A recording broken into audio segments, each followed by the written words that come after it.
Di balik gelapnya malam, ada makhluk yang bergerak perlahan, senyap, namun membawa sejarah jutaan tahun. Ia bukan sekadar hewan berbisa, ia adalah penjaga malam, saksi bisu evolusi bumi. Inilah Kalajengking. Jauh sebelum manusia menapakkan kaki di bumi, sekitar 430 juta tahun yang lalu, nenek moyang Kalajengking telah muncul. Mereka pernah hidup di laut, kemudian perlahan naik ke daratan. Saat dinosaurus datang dan punah, mereka tetap bertahan. Saat benua bergeser, iklim berubah, mereka tetap hidup.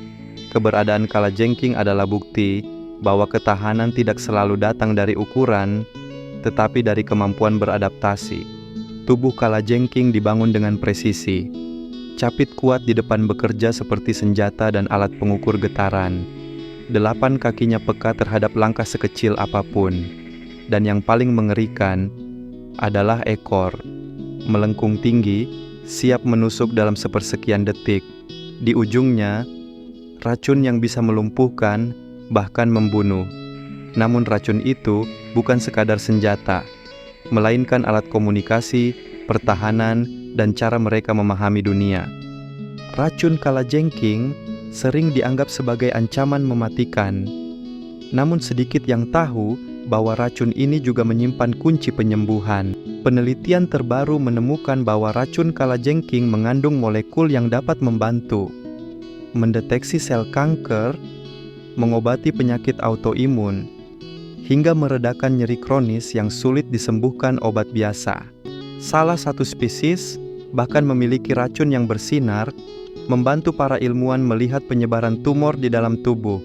Tubuh kecil, racun mematikan, namun menjadi harapan bagi jutaan manusia. Kalajengking adalah makhluk malam. Mereka jarang menyerang manusia, kecuali merasa terancam. Mereka lebih suka bersembunyi di balik batu, akar pohon, dan pasir yang dingin. Setiap gerakan mereka penuh kehati-hatian. Mereka bisa bertahan hidup berminggu-minggu tanpa makan. Mereka bisa membeku di suhu ekstrim dan bangkit kembali saat hangat. Tidak banyak makhluk di bumi yang bisa sekuat ini, namun tetap bergerak dengan perlahan, elegan, dan sunyi. Di dunia yang terus berubah, di habitat yang terancam, Kalajengking tetap bertahan, tidak menuntut apapun pada manusia, selain ruang untuk hidup. Inilah Kalajengking, sang penjaga malam, prajurit sunyi yang telah hidup jauh sebelum kita, dan mungkin akan tetap hidup setelah kita pergi. Ketika fajar merayap di garis cakrawala, sebagian besar dunia mulai terbangun. Namun bagi Kalajengking, inilah waktu untuk kembali ke tempat persembunyian. Terlalu banyak cahaya dapat membunuh mereka, terlalu banyak panas dapat mengeringkan tubuh kecil mereka. Tidak banyak yang tahu bahwa setiap langkah Kalajengking meninggalkan jejak yang hanya bertahan beberapa detik. Angin gurun akan menghapusnya.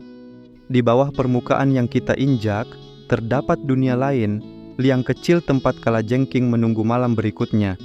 Namun liang itu bukan sekadar rumah, melainkan benteng. Di dalamnya mereka beristirahat, memulihkan energi, dan terkadang melawan predator kecil yang mencoba menyerang.